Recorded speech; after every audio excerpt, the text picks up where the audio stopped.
All we can do is pray. Because you said the Lord is my refuge, no calamity will befall you. He made his best films married to me because I was the most cooperative. I mean, his best films in America, let's put it that way, because I will get into that why. Yes, acting. I got into acting mostly because I'd done a fair amount of theater, pageants in ballet and this and that and the other thing.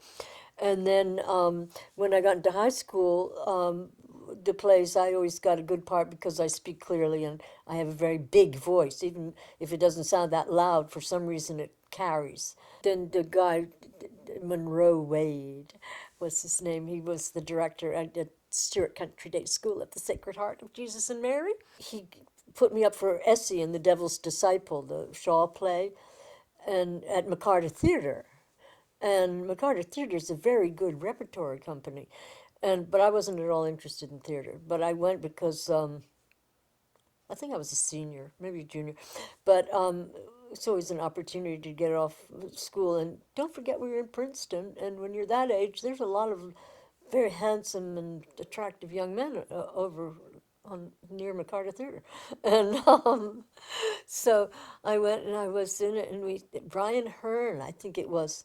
Wasn't he Sweeney Todd at some point? I did that, and then I went to college. I did not. The closest I got to the theater was my parrot. Went and played. He was a guy. His name was Oliver. He was an Amazon parrot, and he a mealy Amazon, and he played Aurora in Camino Real, the Tennessee Williams play.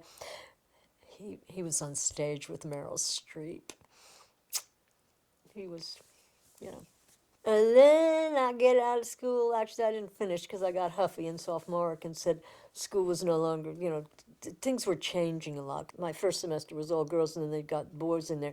Then you got to have the student takeovers, and you start to do drugs, and your parents get divorced, so you start to act like a text case, like a case study of children of divorce, and become political, get rid of your fiance, who I should have married. So I became extremely political and left school then and thought I should go work in this rehab place up in Harlem.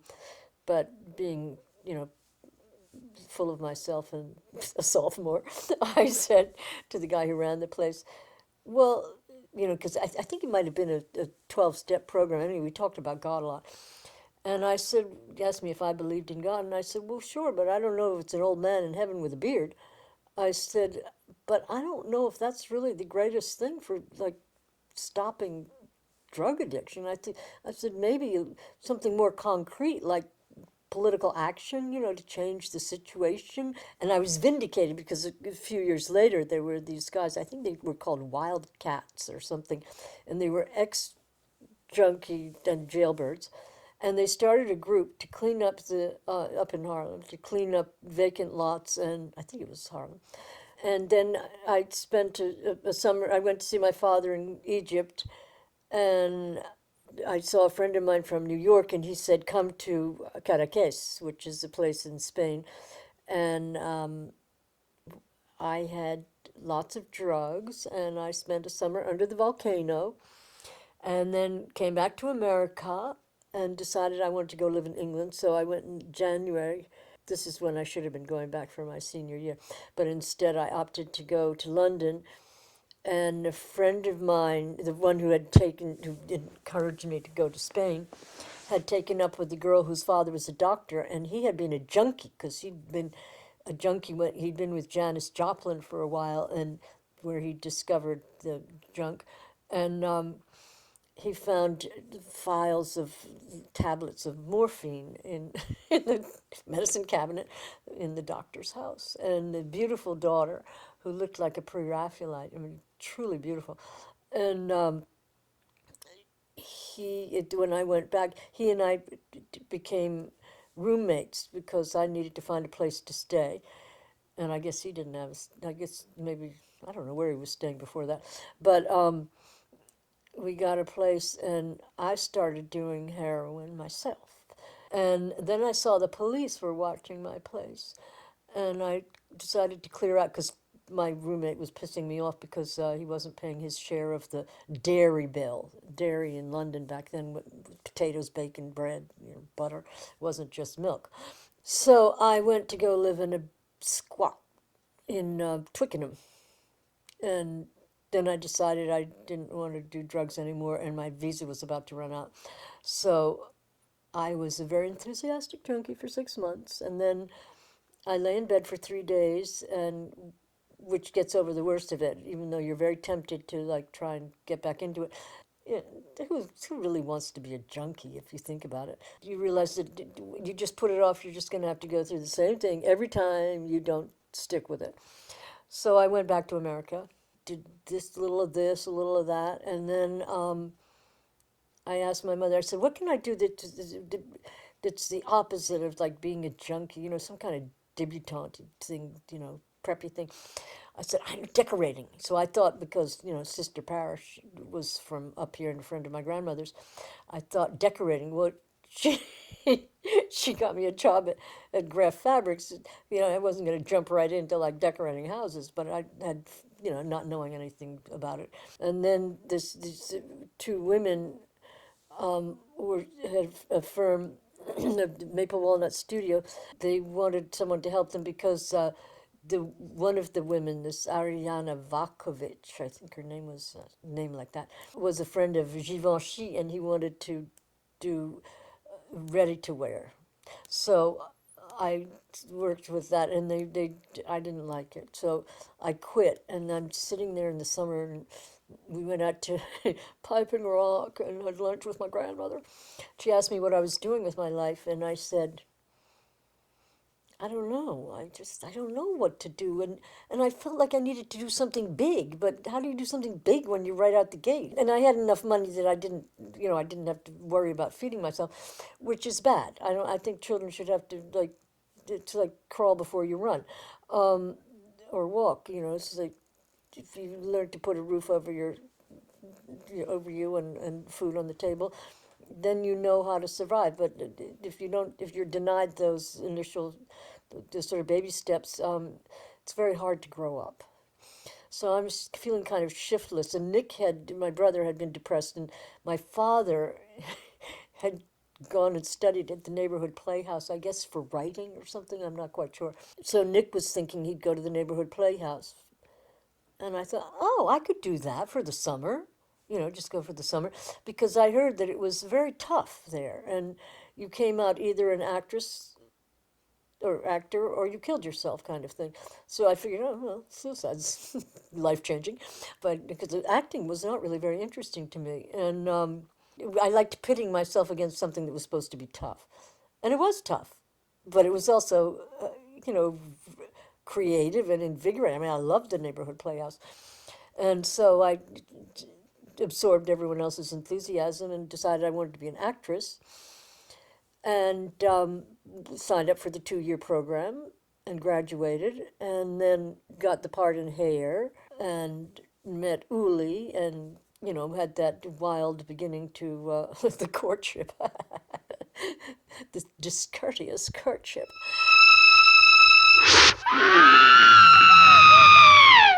I had bought a loft down in Soho, and I was working on it, which was my favorite thing to do. But I was also going to the neighborhood playhouse, and I had graduated that spring. There was a fellow renting a space down on the ground floor, a gallery or something, and he told me that there was an audition going on that was going to happen down the street at Changes, which was a bar. And he said that it's this German filmmaker, and he had just had a film at the Montreal Festival, and he'd won something, I guess, at the Berlin Festival. And I'm thinking, okay. And he says, so go to the audition. I said, no, I'm busy. And he said, no. You go, it's interesting. He said, a friend of mine, Bob Madera, and some other guy, and they were like self-styled producers at that moment, who I think actually bought the rights to Tenderness of the Wolves for America. And so and got Uli to come to New York, because at the time he was in Paris, and he was working with Fassbinder and living with Anna Karina, the girlfriend of Jean-Luc Godard. And he put her in a mad hospital for the insane. He was a mean fella. Anyway, so she'd been going out with Uli. They told him he should stay in America and make his next film in Manhattan. So he said, well, we'll look. And then he said he was looking for young Natalie Wood. So I guess someone told him to give me, to ask me to come. So I go, and I don't know who's who. I don't know which one's Uli, which one's Bob Madero. I don't know. And I have my paper, my photographs and things, and promptly proceed to drop everything on the floor. And I'm kind of irritated at this point because I had to get dressed in different clothes. I've been working. And so I said, how do you do? Fine, okay. I was very unseasoned. I'd never been an actress before. I mean, I'd done acting, but never where you went for auditions and things. And then that was it. Then about 3 weeks later, I hear from them, and it's Uli, and he asks if I want to go out to dinner. And I don't know that he's the director. I know nothing about Fassbinder or anything. So I said, okay. And then, because his name was Uli, I thought he was Spanish. So I said, I don't speak Spanish, but I speak French if you want to speak French. He goes, no, this is fine. I said, oh, okay. And I should learn Spanish. He said, I'm not Spanish. I said, what are you? He said, I'm German. I said, oh, well, I really don't speak German. I forget what happened. I ended up being walked home by Roger. Oh, maybe we went to the Miladies to play pool or something. And I get walked home by this other guy, and he starts putting the moves on me, and I'm thinking, isn't that your friend that I just had dinner with? And I'm trying to figure out what the hell these guys are up to. I mean, they were crazy. Well, maybe not crazy, but weird. He started talking about the film at some point. I saw them some more. And then he moves Roger Deutsch into my loft, even though he has his own loft right across the road. It's control freaks. And so they do what they do, and they talk about the movie all the time. And I have a friend who's mad about Fassbinder and can't, just dying to get next to Uli because she knew who was who. But I was sort of going out with him, and but it wasn't very. He listened to a lot of things like Kraftwerk, fahren auf der Autobahn, and he came and he wore a black leather jacket and his little black leather cap, with the peak on it, and these black kind of stormtrooper boots, which I didn't realize that he wore because when he'd come over from Germany, he put money in his boots. He had like $40,000 in these boots. And this is what he was going to make his movie with. But I didn't know anything about how this like guerrilla filmmaking that went on with Fassbinder and those guys. The story didn't make any sense to me, and I don't think it makes sense in the movie. But it's kind of okay because we get to shoot it, the film went on at CBGB's. But he wanted the star. She's supposed to have long, dark hair, and I had long, dark hair. I was very skinny, having eaten liquid protein, which is disgusting. And so I got so skinny that my jaw stuck out on the edge and it made me look like a chipmunk. He went and got Carole Bouquet to play the lead. And I said, what did you go and get her for? I said, but she was like a big deal at the time. And he had directed a play in Paris called the Venetian Baz, the Terme Venetien. And then this Moroccan woman, who was a friend, Moroccan French woman, was a friend of his, and he asked her to get Carole Bouquet and bring her over. Because I guess she had been in, I don't know if she was in the play or she wanted to be, but she was looking for Uli. And she didn't like the fact that I was going out with him. But anyway, she came over, and I guess we started shooting. I don't know if we started shooting because he did some screen tests, and he had Richard Hell come over and do stuff. And he was very keen on him. And but Richard Hell had a manager. And when Uli spoke to the manager said, blah, blah, blah, how much money it would be. No. Uli was outraged because he thought people should like work for him because he loved film. And so anyway, he was pissed off at him. And I guess he didn't talk to him. And he left with my friend who was fascinated by German cinema and didn't come home. And I'd just gotten a part in Hair as one of the debutantes. And I was going to be picked up at 5 o'clock the next morning. And And Uli doesn't come home, so you can imagine by 1 o'clock I'm a little perturbed. And then he didn't come home anyway. I guess he eventually came home, and I went off and did my first day, and then I had to go again. And he said we'd discuss it over dinner. And we went, but we had dinner with some person from the Goethe Institute, who then told me that I had a sort of, I guess from a screen tester, and had a sort of Marilyn Monroe quality, and I'd never seen Marilyn Monroe on film. I mean, I knew what she looked like, and I said, oh, never saw her. I was pretty pissed off because my boyfriend had gone off with my friend. And then we were going to discuss it. It was quite a lively night because he didn't want to discuss it. He said he was tired. No, I'm too tired. I said, I'll call the police to get you out. And he said, oh, call them in the morning. He keeps saying that he won't leave. And finally I said, I know, and you will leave now. I'll call my mother, and she'll call the police. So he leaps out of bed and starts to pummel me. And I'm stark naked with the rubber gloves because I was washing dishes loudly in between, trying to get him to leave.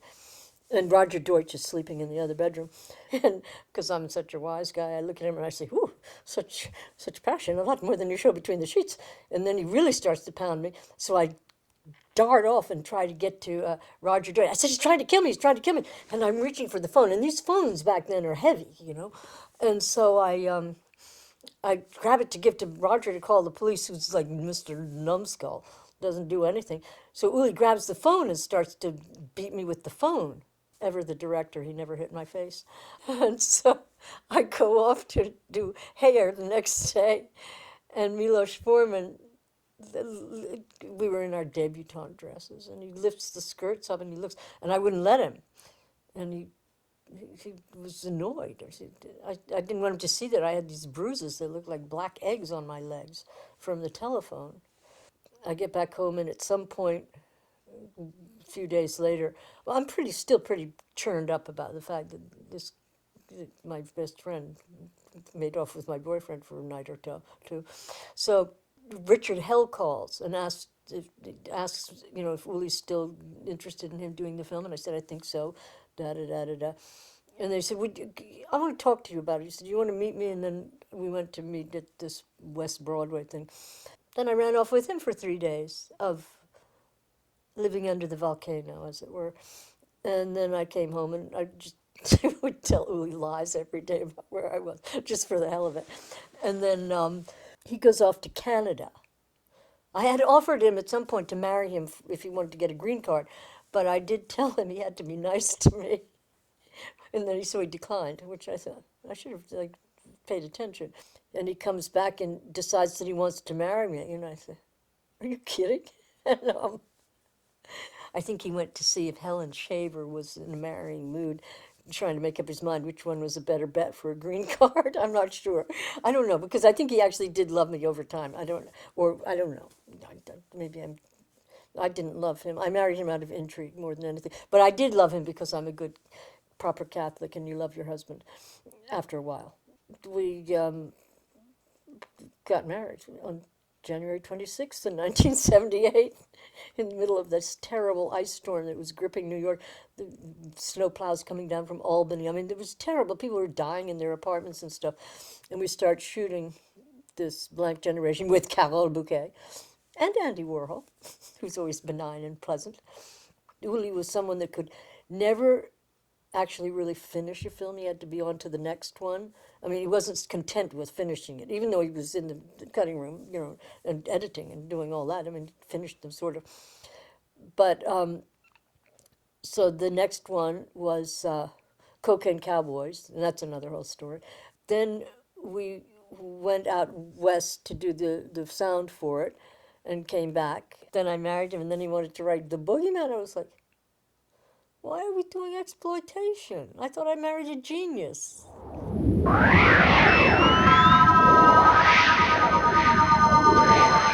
He intrigued me politically, and then I did contribute in writing and stuff with Cocaine Cowboys, And I think that made him think that I was a good candidate for helping with the Boogeyman. And he liked to work with people he knew, and he didn't want conventional. He didn't like union people particularly. He didn't dislike them. It was just he preferred to find something in people that answered his needs and gave them another opening kind of thing, which is cool. We went down to Maryland. Went down there for a week and wrote, and then we went. We came up to Maine. I said, well, we can say that the reason a broken mirror is bad luck is because when it's broken, it frees everything it's seen. So depending on what went on. So we write this thing about you know, the making of the Boogeyman with Lacey and Willie.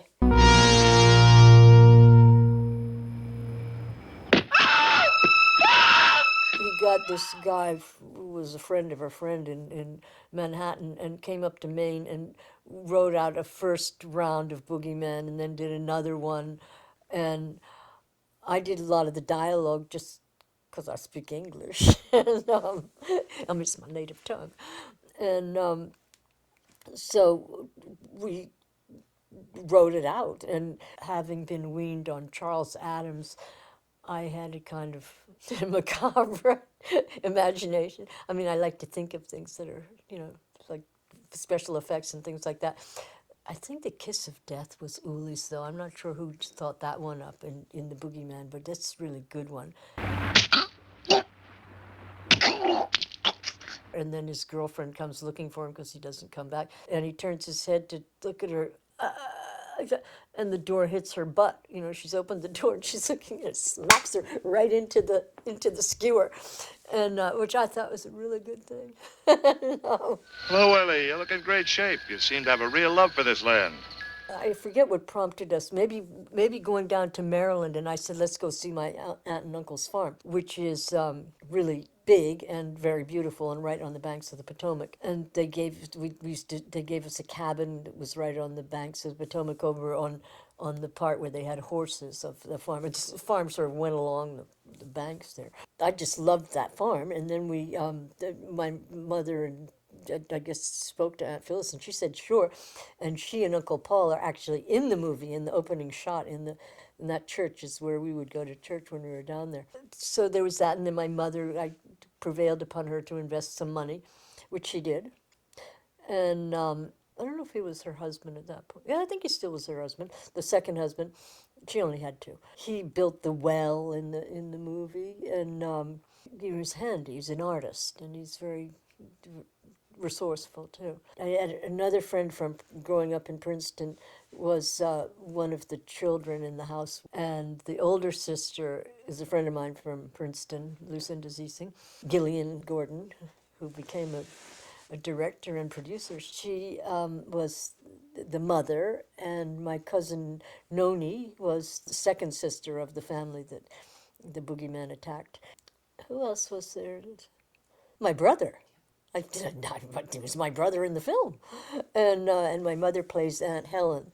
She didn't get on well with Uli over time because she got in a fight with him because when he wanted her to go out into the barn so she could get strangled by the hose, she said no farmer's wife would go in the barn with her apron. She'd take it off. It's just not good to go in with your apron, because then you wear your apron in the kitchen. They might get like salmonella or whatever from the chickens. And I said, Mom, it's a movie. and I said, and he's the director. You're the actor. You're supposed to do what he says. And but she didn't like that. And so of course Bob Morgan didn't like him, and then Nick didn't like him. So he wasn't very well loved as the director, which was disappointing because I thought he was kind of cool after a while. And it was difficult, but he was very interesting, and I think he truly was driven and a very talented filmmaker. And then I just remember in the end of the Boogeyman, there was the girl who was the makeup girl, was very, very funny. She was the Italian American girl, Claudia Porcino. And in the end of the film, my brother, Willie, hasn't spoken since he stabbed the mother's lover. He knows why there's all this mayhem occurring. And he shouts finally, the well, the well, in this kind of like broken voice because he hasn't spoken for so long. The well! And, and then you hear the cut, and then you hear coming out of the makeup girl, no well, no well, no well, which cracked me up. I collapsed. I was like, thought it was so funny, and I'd just been giving my brother trouble because he was a neighborhood playhouse student too, but he was, we did emotional preparation, aka emo prep. Nick was in the corner, and because there's always so much going on, he's like turned away from everyone like this. And then, being his sister, he turns back towards the room, and I go like this, like the thinker. And so, of course, he just tells me to go fuck myself and, go on print myself. But he took it in good spirit, because that's what you do when you're siblings, I suppose. Calling each other on falsehoods, like me trying to persuade my father that you could magnetize a mouse. Because I discovered in 8th grade, I learned about magnetism. We studied it in general science, and domains. You can line up the domains of of something that's like metal, like iron. You can magnetize it. So I said, and I thought about it, and I thought, and you can do it by moving something in the same direction. Like static electricity. I told my father that if you taped a mouse, strapped him down to a turntable, and gave him food and water, that after 3 days, if you measured him with a yeah, I don't know, whatever the thing measures magnetism, that he would have polarity. And my father's like trying to figure out if this really, because it's like he'd never heard of it before. And Nick is across the table from him. He's kind of dinner, always full of hijinks, and he looks at me and he goes, "She's lying." And he called me on it because he could tell by my persuasive look and trying to get my father. So that was kind of the same thing as you know thinking through doing your emo prep and being called on it. Oh, one fun thing was Philip, the guy who was the focus puller, very funny fellow, got everyone, because Ulli being German, got us all to put a little bit of gaffer's tape here, little mustache, and then go like this. And when Ulli came in the first thing in the morning, we go like this too.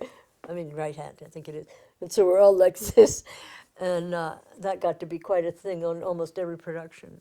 Ulli, of course, was not. He put up with it.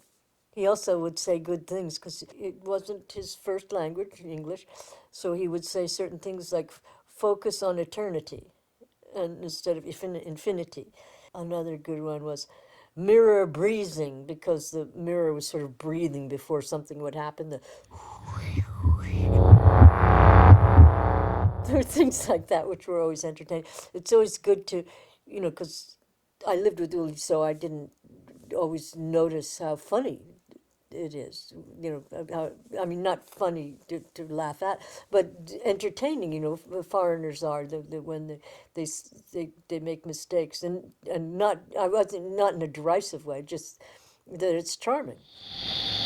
As a tangible force. Boogey Man did very well. For about 3 weeks, it was either #1, or for 1 week, it was #3. Or I don't know. It was something like right up there. And we had the Jerry Gross organization, and they'd gotten their computers. Now, this is like 1980. But the exhibitors are not always that honest in the movie houses.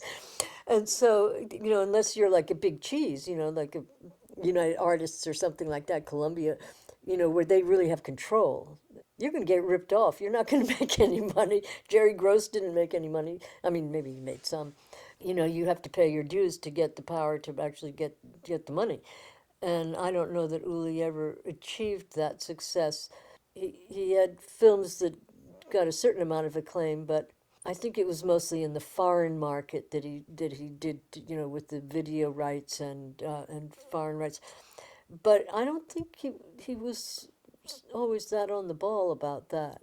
He was good at getting financing to make the film, or persuading people to do such and such. I had been guarantor on the loan or something. I forget what it was for, and we'd been offered. I guess it was Angelica Films that would have bought all three of them, and we might have made, I think it was like 180,000 or something. I don't know what it was, and I'd guaranteed the film for like 150 or 100. I forget what. And I said, well, we would have each gotten 40,000 then, which is a hell of a lot better than we did with you, thinking that you could rep it better with someone else. That, like doing it individually. Why don't you get the buns out of the basket? And while you're at it, give me another cold one. And he is dead now, but he owed me a lot of money. But I think he thought that he didn't have to pay you back. I think he just was very spoiled in that department. And I don't get any residuals. No, I think it's odd that they have me on the books for the insurance for acting, but no residuals. And it's like, guys, you've seen the films. I'm a SAG signatory. I signed on, and I mean, it wouldn't be that much money. So I called them once. I need to get a lawyer and deal with it properly. I might get to it. And they said, well, we have a trust account for you. And I'm thinking, oh, well, maybe it's like $1,200 or something. That's better than a poke in the eye. It was $100, and then something happened, and I forgot to pursue it. But I have all the people I need to talk to about it.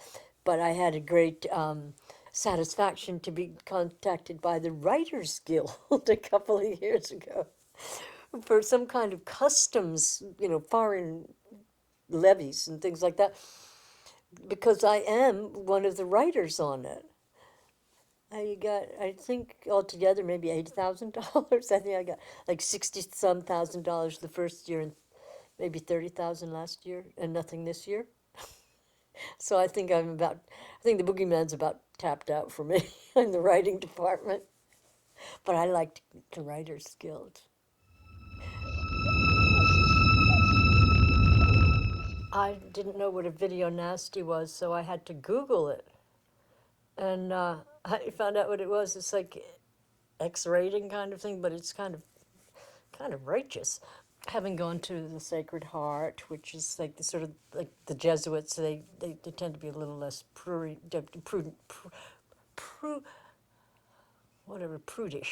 I really don't think the Boogeyman is a video nasty. And it is kind of gory and bloody, but what else does one go to a horror film for? I mean, I don't go to see the Boogeyman because I want to see like Sweet Valley Twins or something. It always disappointed me that he was so kind of impressed by Fassbinder. He was a star in his own right. He was like a teen idol in Germany, and Fassbinder was an actor, and they got together and they made all these incredible, a lot of films, and they're very interesting, but they're like sketches. They're not. He gets a little more elaborate when he gets into like that Berlin Alexanderplatz and things like that. That Fassbinder does, and Effie Briest, Ulli plays Major Krampus in that, and that's more conventionally done in a way than things like Ali or Fear Eats the Soul or Chinese Roulette. Those ones. So Ulli had this sort of style that he copied from him. And then he was also very impressed by Andy Warhol. And Andy Warhol, he impressed me too. I mean, in various ways. But I always felt that Ulli had his own talent and his own way of doing things that he should have gone with more than always. It made him seem kind of tricky, not true to himself. It would take very little for him to flower as himself, not just someone always just grinding out the next film, trying to live up to whatever he thought these icons were. And, it's like I said, you're dealing with people that watch TV and they get like 3-minute commercial breaks. So you can't just have highlights. You need to have times like riding into the field and finding the professor dead. I said, you work up to it while he's riding. You like see the wheels going through the wheat, and not getting through, like a little bit of downtime to get to the highlights. But I do think that he could have, as I said to him, you're getting a lot more film per dollar than Steven Spielberg. I said, but Steven Spielberg, you pay in those days $7.50 for the ticket, but it's on a like however many $1 million of film there. So you're getting, but you're paying the same thing for Boogie Man, for instance, which was completed. The major shooting was finished for 25,000, not 25 million. Okay, so there is a difference when you get into the movie house, and you do see the difference. And your average film goer doesn't really care all your little cinematic triumphs. They're interested in the story that they see on screen, and that's the business side of it. But as I say, he couldn't help but make films. The end of one just led immediately into the start of the next one. Like we tried to go on holiday in Hawaii after I think it was about 3 days. I can't stand this. He says, I have an idea for a film. Let's go back to L.A. I did get annoyed after we did Boogie Man, and then we were going to do, I don't know, Brainwaves or Olivia or one of those. And I said, what happened? I said, I married you because I thought you were a genius. You know, I thought after I saw Adolf and Marlena and Tenderness of the Wolves, those films are, I mean, Vincent Canby said about Tenderness of the Wolves that it was like 20 years ahead of its time. And I think they're seriously cool films. You know, I think Fassbinder's films are really, really interesting. And I should look at Ulli's films with a sort of, as if I didn't know him. I did know him, and things fell apart, you know, because he's not a very good husband. But that, I think, has a lot to do with being a kid in Germany after the war, during the war. It's like Americans have no idea. Well, working with Ulli, he's quite good. He's quite diplomatic. He doesn't say, "Oh no." Well, he does say it sometimes.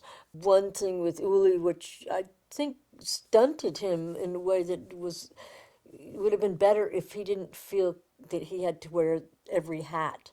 You know, if he could like get a producer, because he was always playing producer, director, writer, the whole 9 yards. And I said, but you know, then the director and the producer are always going to be in conflict. One wants the money to like finish his creation, and the other is trying to stop the flow and say, look, you can do it for less. I said, so why do you want to put yourself in that position? And it didn't do him any favors to be that compelled. I mean, some people, they want it all to be theirs, and it is all theirs, and they are very exacting, and they do the whole everything and detailed. They don't forget anything. Well, Ulli, as I say, was kind of more of a sketch of a story, or even the screenplay. Looking back on the Boogeyman now, yeah, it reminds me of what fun we had on that farm, just in general, and also making the Boogeyman. It was the first film I'd ever really had a hand in terms of like writing and set design, location, all this kind of stuff. And I really enjoyed it thoroughly, and I think that the film actually is pretty good.